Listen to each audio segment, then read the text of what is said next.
Automatic Comics made me get a little bit emotional today, my friend. Just a little bit. I was reminiscing about an old friend of mine. You know, when I first got into comics, I've talked about him before. There was this old Jewish man that had a shop 2 blocks away from where we lived. He had all kinds of books there, man. He had from every age, and it was a massive collection that he had. Mostly Golden Age and Silver Age, but that's where I got most of my Bronze Age collection came from him, and it was mostly Spider-Man. You know, he would have it for 25 cents, 35 cents, and my Spider-Man collection from the Bronze Age came from him because my mom would give me like $2 to go and get comics, and if I was lucky I'd get like $5, but very rarely. Usually it'd be like $2. And old man knew that, you know. He knew I was coming with $2 in my pocket. So but he would let me read the books, the Golden Age books, the Silver Age books. He would let me take them out of the bag and read them, most of them. He had all kinds, man. He had horror. He had war books. He had the Atlas books, and I mean, he had everything in there. But there are certain books that he wouldn't let me touch, and one of them was Suspense Comics #3. It's a book that I've always coveted. Another one was this one right here. And House of Secrets 92 was another one. Now, House of Secrets, I just loved that cover. I loved it. But when I started making money, I made it a point to go and get some of the books that I couldn't afford back then. This was one of them. I had to have this in a near mint, and I got 2 of them in very much in near mint condition. I've shown this book before in the past. You can't slab this baby though, unfortunately. I like this one better than the Muhammad Ali, even though the Muhammad Ali is a great one too. That is a great cover too. But because of Spider-Man, this was the one that I liked the most, you know. But watching Automatic Comics and his collection reminded me of the old man, because couple years after I started going to, I didn't even know his name. You know, I remember one time, because people would call him, I think they would call him Joseph, and I remember one time saying to him, "Hey, Joe," and he said, whoa, because I'm a little kid. He's like, "Look, you have to address me as sir," and then he actually told me his last name, and I forget it now, because I would only call him sir, right? But yeah, I'm assuming his name is Joseph, right? But I would just address him by sir. "Yes, sir. Sir, can I read this," or whatever, and he would let me read the books, you know. So anyway, thank you to Mr. Automatic Comics. A couple years after going to him, we moved. My parents moved. So we ended up moving, and I would still go see him every now and then when my mom would come and visit her friends or whatever. But then one day I went to him, and I was already a teenager, and his shop was gone. It was empty. Looked through the window, there was no comics there, and that was a big hit to me, man, because he was a big part of my childhood, especially with comics. So, all right, moving from that to this. Chamber of Chills. This is number 19. All right, so being with the old man, I would see books like this, man. He would have like horror books all over the place, right? Like some of them, he would let me see the covers, but not the insides, like the eerie books and the creepy magazines. I fell in love with the Wolfman, right? Frank Frazetta's Wolfman. I wanted that book so bad, but he wouldn't let me open it because there's nudity in some of those books. So he wouldn't let me open those books, but I could see the covers. And at that time, in the weekends, they would have like movies, like I've talked about the Kung Fu movies, and they would also have these horror movies with Dracula, Frankenstein, and the Wolfman, right? So Frank Frazetta's Wolfman was scary, but it was fascinating to me. So I made it a point to go and get that one as well, you know, when I could afford it. So another book that he had was Suspense Comics number 3. He wouldn't let me touch that one though, and that's a book that I've always coveted. Always coveted Suspense Comics number 3. Right now it's completely out of my range, but if I can get a real bad copy, I'm gonna get it.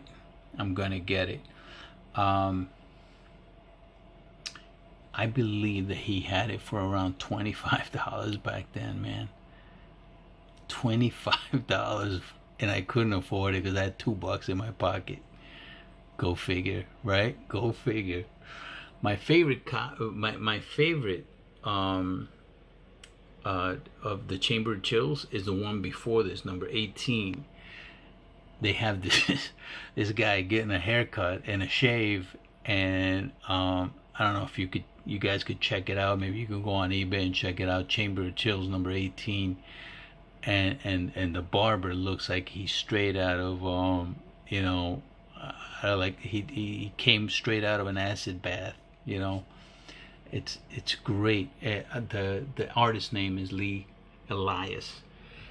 The guy does not get the credit that he deserves. He doesn't. He never has. You know, the first Black Cat, he was the one that really brought up the actual Black Cat. The first ever Black Cat. He's the one who brought that notion, and you know, and then obviously you saw Black Cat in other comic books, right? But it's not the same Black Cat. But he actually had some work for later Marvel also, like in Luke Cage. He did some books for Luke Cage as well. Lee Elias, check him out if you can. The guy is an absolute genius, and his covers, especially in this Chamber of Chills, man, I mean, absolutely iconic. Some of these. I'm bringing this up because I saw this on the CBSI folk. All right, the guys that do CBSI, Tales from the Flip Side, they were talking about this, and this is what I mean about going into these websites, right, or these YouTube channels. A lot of these guys are really good, and they're influencers. The CBSI website, I think, is one of the best websites for speculation. This right here is a must get. Look at that. It's a modern take of Chamber of Chills.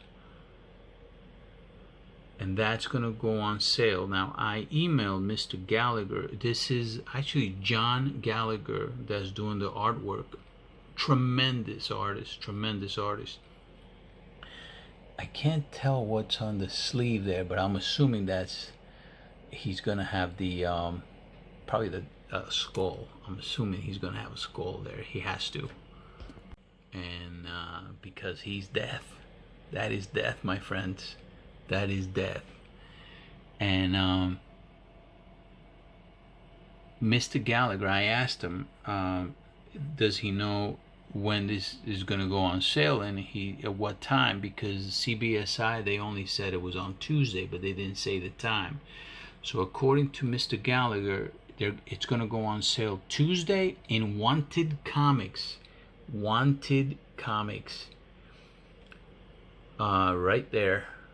Tuesday at 3 p.m. Eastern Time. Okay? 3 p.m. Eastern. That would make it 12 p.m. Pacific. 12 p.m. Pacific, 3 p.m. Eastern. And supposedly they're going to... it's going to be one per household, and they're going to keep relisting it. 3 o'clock, 4 o'clock, and 5 o'clock. Don't know exactly what that means, alright? But I'm assuming they're probably going to create like if it doesn't sell out, it's probably going to be put in at 3 p.m. and probably for a certain amount of time, and it's going to say, okay, sold out, and then it's probably going to come back at 4 p.m. and come back at 5 p.m. That's what I'm assuming, but just in case, just keep checking Wanted Comics on Tuesday to get this cover. Guys, look at that cover. This is going to be a hot book. That's going to be a hot book. This might be a hotter book than Gallagher's #1, which I freaking missed. But anyway, you know, one other thing I wanted to say. I emailed him and I said, hey man, it'd be so great to have you do a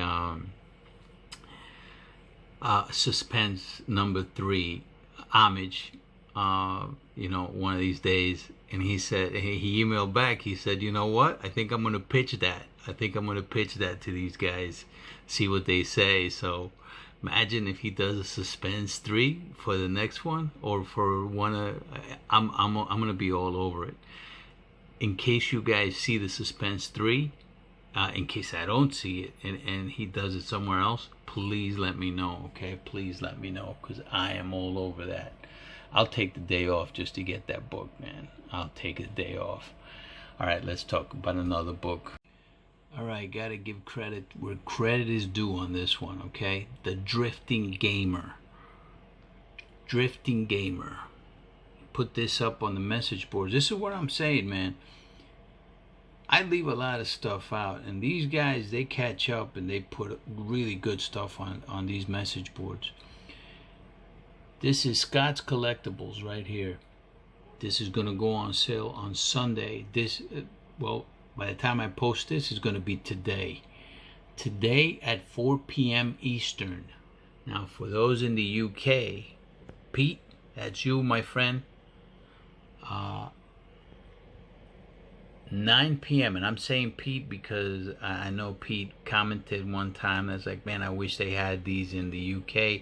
Well, they got this in the UK, my friend.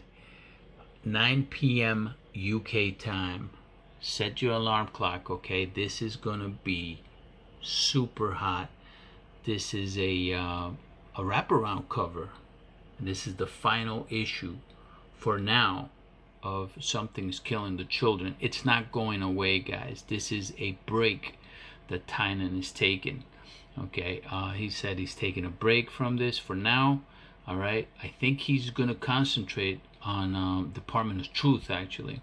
So, and I think that they have a lot of plans for Something's Killing the Children. Probably he's going to probably be getting more characters into that world, into that into this particular genre here that he's created. So yeah, I think that can only be great news. Plus, there was too much saturation, in my opinion.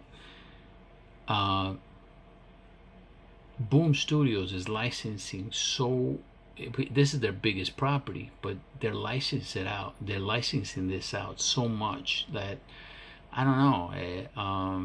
I wasn't liking the direction that it was going, and I think that this break is exactly what this book needs. You know, let it catch up. So let the fans catch up with the story. A lot of people haven't read it. You know, you can go out and get the trade paperback, since the first prints are now pretty much unattainable, a lot of them anyway, especially the early ones. Get the trade paperback and read the stories, guys. It's well worth it. And look at this cover, man. This is one of the best covers that they're gonna have for this book since it began. So this is a must get, limited to 400 copies. This is a must get. Okay, and I encourage every single body that listens to this to get that book. All right, so you guys know that I went heavy on this series.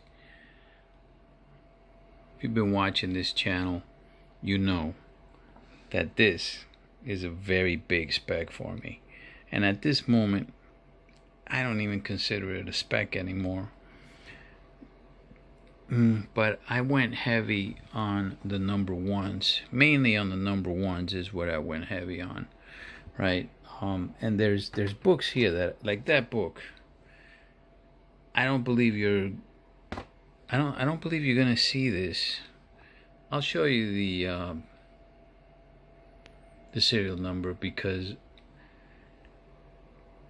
I don't believe you're ever gonna see this on sale. I don't believe so. I don't think I'm ever gonna sell that. Some of these I am gonna sell. Some of these, because these I have a ton of. Well, I got quite a few of. Right. These I only have 3. One of them is coming soon, guys. It's coming soon. Blue Marvels are coming soon. I already got an email on them. I don't know what the grades are gonna be, but these are the ones that went to CCS for the pressing, right? So I'm getting another one of these in there. I believe one of these, I don't know, I haven't looked at the grades. They should be coming mid next week, hopefully. They should be here, and there'll be 11 Blue Marvels in there as well. But this one right here, there's 3 of them coming in. Another one that I have with them, another submission that I have, there's 3 9.6s that I specifically said, if you can't press it, because I don't think they can, please just clean it, because I couldn't see anything wrong with them. So these right here, I'm keeping quite a few of these, but I might let a couple go. I might let a couple go later, not right now. I refuse to do it right now. Only 300 of these in existence. Only 300 of the foils. 500 of these. And I just love frizzing, you know. So here's another one. This is the 3rd printing. I also have the 4th printing. I have a few. And this is another Tynan. And I believe that this is one of the reasons why he's taking a break from Something's Killing the Children. I think he wants to concentrate on this. Okay, and create a really good story for this. I have 8 of these in a 9.8, and I'm gonna be letting most of them go. I hope I don't regret that. I hope I don't regret it, because this is the only error copy. The only thing is that all of them are errors, though. So it's not like they had an error and they corrected it. All of them are errors, but still, it's a limited print. It's either 250 or 500, one of the two. But according to Key Collector, it's 250. According to Key Collector, 250 run. I think it's 500 to tell you the truth, but I don't know. Key Collector says it's 250. All right. I love this cover, but I'm gonna let it go. So what's the one common denominator out of all of these? They're all variants, right? They're all variants. I don't like variants. I don't really like I mean, I like the store variants because of the artwork in the store variant and stuff. I do like it. I'm gonna admit there's certain store variants that I do fall in love with, you know. But for the most part, you know, the print run, including all of these printings on the number one, including all the printings, is right around $50,000. This is 50,000 print run. This is according to Ross Ritchie. Okay, 50,000 print run, including all the printings and the store variants. All right, so right now I understand that they're not the biggest company. They're getting pretty big right now, I gotta tell you. They're getting pretty big, and I've said before, I think Berserker is going to have minimum 500,000 print run. I hold to that. Had a conversation with Mark Spector about that. He thinks it's going to be 100 to 150,000. I think it's going to be 500,000 or more. I mean, I'm hoping that Mark is right. Actually, I am hoping that Mark is right, because I'm getting quite a few of the number ones. I already pre-ordered them, you know, but I believe that that's going to be a 50-cent book.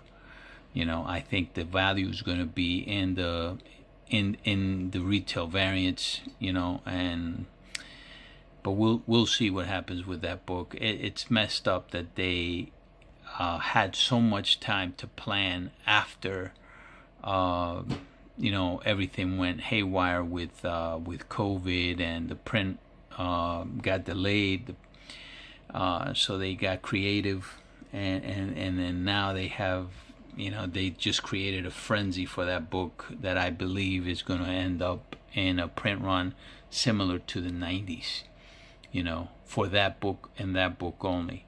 So I've said before, for Bad Idea, the first book that they had, which was Hero Trade, people were spending $1,000, $1,500 for that, and they're still doing it too. I said that's probably a bad idea, and I still hold to that. I think that's still a bad idea to do that for that book. You're paying the premium already. All right. However, I was watching Comics Elite, Sean on Comics Elite. Sean used to, and you know, he still does. He goes frequently on Economics and Comics, you know, and he joins Billy on a lot of his videos and stuff. So, but he was talking about today in one of his videos about Bad Idea and what they're doing, and I kind of like what they're doing, man. I like it a lot. They're not going to have any variants. They're going to have first prints.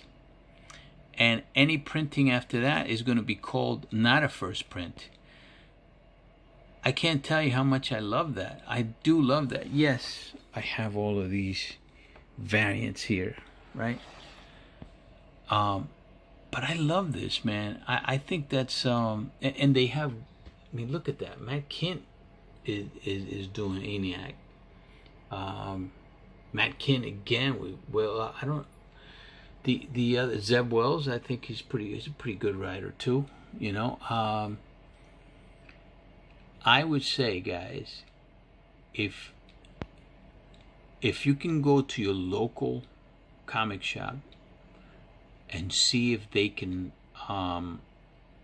put you in and order these, right? Pre-order these. The only thing is you have to commit to I think the first 4 or something like that. But why not? You're getting them at cover price. Just commit to it. I think this might be something worth it. I mean, at least in the short run. At least in the short run. And if you don't like it, I'm pretty sure you can get rid of it. You know, I don't know if you guys remember, but the Valiant books back in the day. And even the Image books, but the Image books were highly printed. Valiant in the beginning was not, though, and those books are still going for pretty decent prices today. You know, at least the ones that weren't high print, your Harbingers, your Exo Manor Wars, right? Those are still pretty hot books now. You know, maybe not so much Exo, but I think Exo is going to be a hot book at one point. How long from now, you know, but I think that's going to be a really hot book. Harbinger has, the value for Harbinger has always been high. Like but it's stayed stagnant, but it's a steady price that is staying in one place, but it's much higher than what you would have bought it way back then. So I think if you can get your local comic shop and commit, just tell them, look, just put me down for one of the first prints of each one of these. And I do believe that you can, it's a great spec, in my opinion. Okay, I think this is going to be a really good spec. I think that hero trade is a bad spec because you're overpaying for it already. It's not like you're paying $1,000 for ENIAC, right? You're going to be paying cover price for it. So anyway, I wanted to bring that out. So 3 specs for today. Wanted Comics. Wanted Comics is going to be on Tuesday, 3 p.m. All right. Scott's Collectibles for Something's Killing the Children. That's going to be tomorrow, Sunday, today, at 4 p.m. Eastern Time. All right. And Bad Idea, that's going to be with your local comic shop. Try and get them to order it for you, okay? And if they don't, you can go to Bad Idea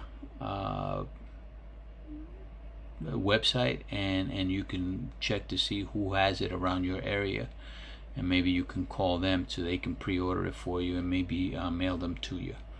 All right. But anyway, guys, that's all for today. I had to put this out. Hey, I gotta give props again to my man, the gamer, all right? The drifting gamer, that is, the drifting gamer. All right, that was a good spec. Late dudes.